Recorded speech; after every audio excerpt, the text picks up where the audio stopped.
যেমনটি আমরা last episode দেখেছিলাম জিয়ান তার ডার্ক গ্রিন ফ্লেম দিয়ে সেই ফাইটারদেরকে একদম রিমুভ করে দিয়েছিল। তারপর সেখানকার পরিবেশ একদম শান্ত হয়ে যায়। তারপর আমরা দেখতে পাই লিঙ্গার এবং জিয়ান সেখানে বসে চা খাচ্ছিল। তখন জিয়ান তাদেরকে বলে, তারপর জিয়ান লিঙ্গারকে বলে, তোমাদের সাথে দেখা হয় না অনেক বছর থেকে, তারপরও আমি ভাবতে পারিনি তোমরা এখন এই কুইংস্যাং সিটিতেই বসবাস করবে। তখন লিঙ্গার বলে, জিয়ান ব্রাদার আপনি কি সত্যিই জিয়ান? কারণ আপনার সাথে কয়েক বছর শুধু দেখা হয়নি, আর এই কয়েক বছরের মধ্যে আপনি এত পাওয়ারফুল এবং এত শক্তিশালী হয়ে গেলেন কিভাবে? লিঙ্গার আরও বলে, আমরা ইয়ান অ্যালায়েন্সের হেডের নাম শুনেছি এবং সে একজন দাওজং লেভেলের ফাইটার, আর আমার মনে হয় আপনিও সেই ফাইটারের মতো এত পাওয়ারফুল ফাইটার, তাই না? তখন জিয়ান বলে, হতে পারে। তারপর কাকাং উঠে দাঁড়ায় এবং জিয়ানকে বলে, জিয়ান আপনার সাথে আমাদের দেখা হওয়া অনেক বছর হয়ে গিয়েছে, আর এখন আমি যে কথাটি বলবো সেটি বলা হয়তো উচিত হবে না, কিন্তু তারপরও আমাকে বলতেই হবে। আর কথাটি হলো, আমাদের সুজিয়ান মার্সেনারিজ অনেক বড় বিপদের মধ্যে রয়েছে। আপনি কি আমাদের হেল্প করতে পারবেন? আপনি যদি আমাদের এই সমস্যা থেকে উদ্ধার করতে পারেন তাহলে আমি আপনার দাস হতে প্রস্তুত এবং আমি আপনাকে সবসময় সেবা করব। তখন জেন বলে, আরে আপনারা দাঁড়ান, আপনাদের এরকম কিছুই করতে হবে না। আর আপনারা তাদেরকে দেখে ভয় পাচ্ছেন কেন? আমি তো কিছুই বুঝতে পারছি না।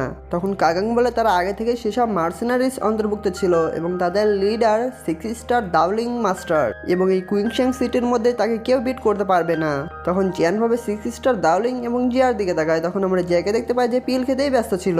তখন জিয়ান বলে, আঙ্কেল কাগাং আমার এখানে অনেক ইম্পর্টেন্ট একটি কাজ আছে, আমাকে অনেক তাড়াতাড়ি মনস্টার মাউন্টেনে যেতে হবে, তাই আমার মনে হচ্ছে না আমি এখানে বেশিক্ষণ ধরে থাকতে পারবো।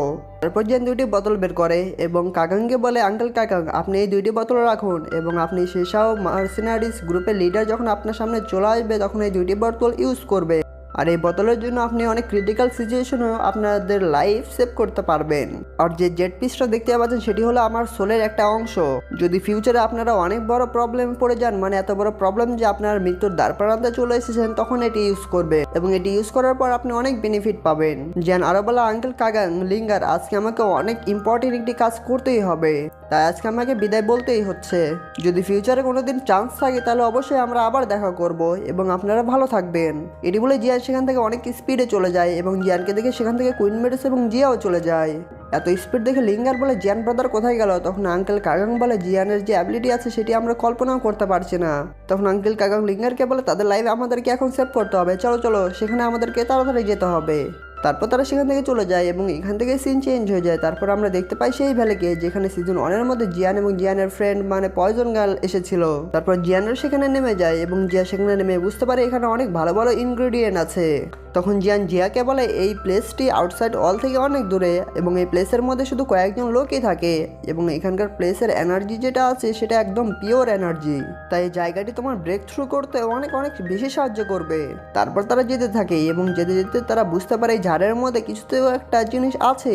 তারপর জিয়ানরা থেমে যায়। তারপর তখনই আমরা একটি বিস্টকে দেখতে পাই যে অনেক স্পিডে জিয়ানের উপর অ্যাটাক করতে আসে। তখন জিয়ান তার ডার্ক গ্রিন ফ্লেম দিয়ে সেই মনস্টারকে অনেক দূরে ফেলে দেয়। তারপর সেই মনস্টার মার খাওয়ার পর তাদের সাঙ্গপাঙ্গ নিয়ে চলে আসে, মানে তার ফ্রেন্ডদেরকে নিয়ে চলে আসে এবং কয়েকটা মনস্টার তাদেরকে চারদিক থেকে ঘিরে ফেলে। তখন জিয়ান বলে, এই মনস্টারগুলো হলো 4th লেভেল মনস্টার এবং এদেরকে লিওপার্ড বলে।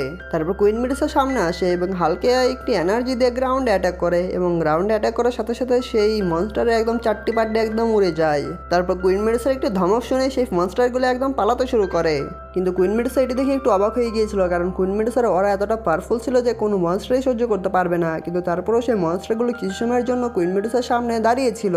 তারপর জিয়ান জিয়াকে বলে, কিছু বছর আগে এখানে কোনো মনস্টারই ছিল না, কিন্তু কিছু বছর পর এখন দেখতে পাচ্ছে এখানে অনেক ভয়ঙ্কর ম্যাজিক্যাল বিস্টও চলে এসেছে। তারপর তারা সেখান থেকে যেতে থাকে, কিন্তু কুইন মেডিসার মনে হচ্ছিল এখানে কিছু একটা নতুন কিছু আছেই।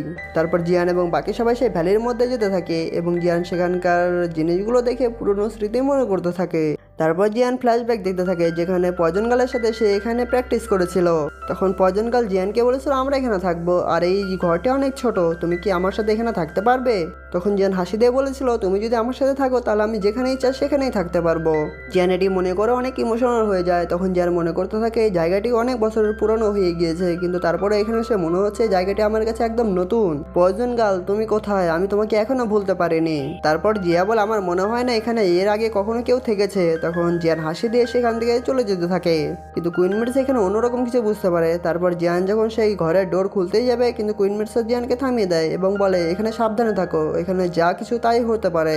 তারপর কুইন মেডুসা সেই দরজাটি খুলে ফেলে এবং খুলে ফেলার পর সেই ঘরের মধ্যে দেখতে পায় এখানে অনেকগুলো ভেজিটেবল রয়েছে। তার ফলে তারা বুঝতে পারে এখানে তো কেউ না কেউ থাকে। কুইন মেডুসা জিয়ানকে বলে এখানে যে থাকছে সে পয়জন সম্পর্কে অনেক ভালো জানে এবং সেই পয়জন যদি তোমার উপর ছড়িয়ে পড়ে তাহলে তুমি অনেক প্রবলেমে পড়ে যেতে পারো। কিন্তু জিয়ান এই কথা শুনে কোনো রিপ্লাই দেয় না, কারণ জিয়ান সেখানে চুপচাপ করে দাঁড়িয়ে থাকে। এই চুপচাপ থাকার কারণ হলো কুইন মেডুসা জিয়ানের হাত ধরেছিল, যার ফলে জিয়ান একদম লজ্জায় লাল লাল হয়ে যায়। তারপর কুইন মেডুসা যখন বুঝতে পারে আমি তো জিয়ানের হাত ধরে আছি, তখন কুইন মেডুসা লজ্জা এবং রাগ করে এবং সে সেখান থেকে চলে যায়। তারপর কুইন মেডুসারা বাইরে চলে আসে। তখনই কুইন মেডুসা বলে আমি জানি তুমি এখানেই আছো, আর তুমি যদি বের হয়ে না আসো তাহলে তুমি এখানেই শেষ হয়ে যাবে। তারপরেও তুমি যদি না আসো তাহলে আমি এই ভ্যালিকেই ডিস্ট্রয় করে দিব। তখন একটি আওয়াজ শুনতে পাই এবং সেই আওয়াজটি বলছিল তুমি যদি এই ভ্যালিকে ডিস্ট্রয় করে দাও তাহলে তোমরা তিনজন সারা জীবনের জন্য এখানেই থেকে যাবে। তারপর তারা দূরে একটি গালকে দেখতে পায় এবং যার বডি থেকে পয়জন বের হচ্ছিল, মানে এটি হলো পয়জন গাল।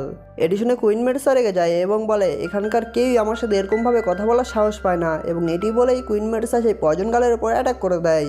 তারপর পয়জন গাল তার অ্যাটাক তৈরি করতে থাকে। প্রথমে পয়জন গাল কুইন মেডুসার অ্যাটাককে ডজ করতে থাকে এবং পয়জন গাল তারপর কুইন মেডুসার অ্যাটাককে একদম পুরোপুরি ডিস্ট্রয় করে দেয়।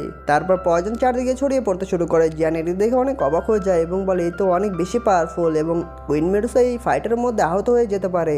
তখন পয়জন গাল বলে 30 সেকেন্ডের মধ্যে থেকে এই ভ্যালি থেকে বের হয়ে যাও, নাহলে তোমরা সবাই এখানে মরে যাবে। এটি শুনে কুইন মেডুসার মাথা একদম হ্যাং হয়ে যায়। তখন কুইন মেডুসা পয়জন গালকে বলে আমরা এখান থেকে যাবো বা যাবো না সেটা আমরা আগে জানি না, কিন্তু আজকে তোমার লাইফ আমি নিয়ে ছাড়বে এটা শিওর। এটি বলে কুইন মেডুসা পয়জন গালের উপর অ্যাটাক করে দেয় এবং পয়জন গালও কুইন মেডুসার উপরে অ্যাটাক করে দেয়। তারপর কুইন মেডুসা তো তরবারি বের করে সেই পয়জনগুলোকে রিমুভ করে একটি স্নেক পয়জন গালের উপর ছেড়ে দেয়। তখন পয়জন গালও সেই স্নেককে সহজে ডিস্ট্রয় করে দেয়। তারপর কুইন মেডুসা পয়জন গালের উপর অ্যাটাক করেই দিয়েছিল এবং সে অ্যাটাক পয়জন গালের উপর লাগতেই যাচ্ছিল, কিন্তু পয়জন গাল তখনই সরে যায় এবং বেঁচে যায়। তারপর পয়জন গালও তার তরবারি বের করতে শুরু করে এবং দুইজন ফাইটারের মধ্যে একদম ধুমধারাক্কা ফাইট হতেই থাকে। তাদের ফাইটটা অনেক স্পিডে চলতে থাকে এবং তাদের ফাইটটা অনেক ডেঞ্জারাস ভাবেই চলছিল। একটা কথা বলে দিই গাইস, এই ফাইটারের মধ্যে দুইজনই প্রায় সেম পাওয়ারফুল ফাইটার, কারণ কুইন মেডুসার ফুল পাওয়ার এখনো রিলিজ করেনি। কুইন মেডুসা যদি একবার সোল রিস্টোরিং পিল পেয়ে যেত তখন এই পয়জন গালকে এমনিতে হারিয়ে দিতে পারতো, এবং আপনারা জানেন এই সোল রিস্টোরিং পিল বানানো অতটাও সহজ না। আর আমাদের কুইন মেডুসা কারো কাছে হারতে পারে না। কেউ যদি কুইন মেডুসাকে হারিয়ে দেয় তখন আমরা যে তার সাথে ফাইট করব, কি বলেন আপনারা? এই ফাইট দেখে জিয়ান বলে এই মেয়েটি আসলে কি, এবং সে তো অনেক বেশি পাওয়ারফুল মনে হচ্ছে। জিয়ান আরও বলে এই মেয়েকে তো অচেনা মনে হচ্ছে না, কিন্তু আমি এই মেয়েকে আগে কখনো দেখিনি। এই ফাইট দেখে জিয়া বলে সে অনেক বেশি স্ট্রং এবং সিস্টার কালিনের সামনে সে অনেক সময় ধরে টিকে থাকতে পারছে এবং তার বডির পয়জন অনেক বেশি স্ট্রং। এটি বলতে বলতে জিয়ার মাথা ঘুরতে শুরু করে এই পয়জনের কারণে এবং সে সেখানে অজ্ঞান হয়ে যায়। তারপর জিয়ান তার ডার্ক গ্রিন ফ্লেম দিয়ে গ্রাউন্ডে অ্যাটাক করে এবং অ্যাটাক করার কারণে সেখান থেকে সকল পয়জন একদম রিমুভ হয়ে যায়। তারপর জিয়াকে একটি পিল খাওয়ায়। তখন জিয়ান মনে মনে বলে আমাকে তাড়াতাড়ি এই পয়জন কালকে থামাতেই হবে, না হলে এই পয়জন গ্যাসে সব কিছু শেষ করে দেবে, এবং তাড়াতাড়ি এই পয়জন গালকে থামাতে না পারলে জিয়া অনেক বিপদের মধ্যে পড়ে যেতে পারে।